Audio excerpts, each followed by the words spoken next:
Now, Ambuj, one very interesting thing that you mentioned is about the caste equation and how this time, not just the Bharatiya Janata Party, but even the other parties are sort of playing around with that because equations are changing, and Uttar Pradesh is the ultimate litmus test. Now, in that sense, what we've seen this time in the last 6 months is that the Samajwadi Party and the Bahujan Samaj Party, they are pandering to the upper caste voters. They are pandering to the Brahmins by organizing Brahmin sammelans. And I think 3 days ago, we had the BJP announcing that they want to target minority votes as well in districts like Aligarh and Saranpur, etc. Now, what brings these changes? If it's the opposition's desperation, now that can be understood because they want to desperately win more seats and get more electoral percentage. But what is the change with the BJP this time? So you look at the opposition's vote bank, and the fact is very clear that if you're a BS, see, Congress is nowhere near to come in power in Uttar Pradesh. It might not even touch double digits. So the primary opposition parties to BJP here are Samajwadi Party and the Bahujan Samaj Party.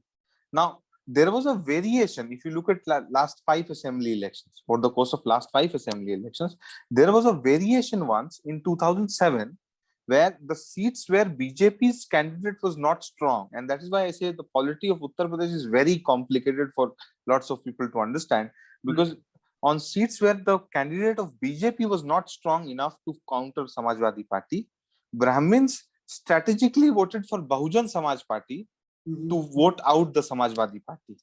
That was something which was seen in one of the elections, like 2-3 elections back in 2007.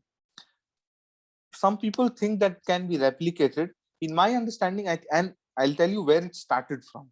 The route where it started that will target the upper caste vote.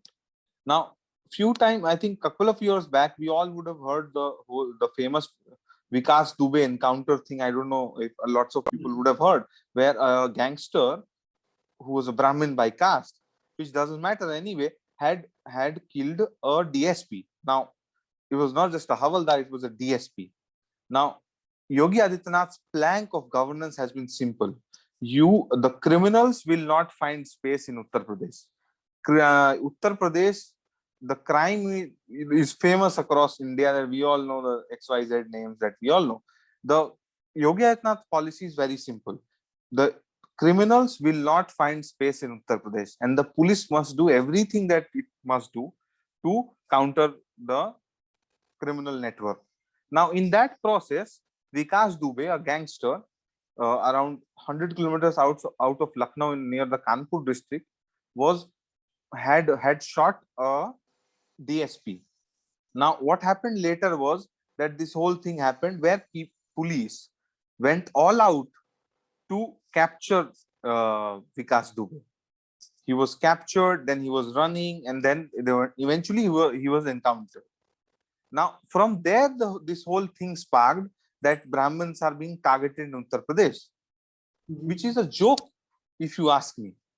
Right. How can one target a criminal, and how can a criminal have what a caste or some other XYZ? How can a criminal have any caste? If Yogi Adityanath's policy is very simple, that I will make sure that every criminal goes to jail or is forced to run out of Uttar Pradesh, if he has to or she has to live in Uttar Pradesh, he or she has to abide by law and order, then those who do not abide by law and order, the police will take action. Now, it doesn't matter if you're a Brahmin or you're a Muslim or an upper caste or a lower caste. That's a very simple policy right now. Former governments have targeted have in fact protected the criminals under the name of the political system. They have protected criminals. Now, Vikas Dubey was not protected. And by the way, he was member of the Samajwadi Party.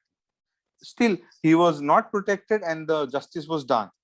Now, what happened later was that this whole spark started from there, that Brahmins are being targeted, since then, there has been 2 sets of by-elections.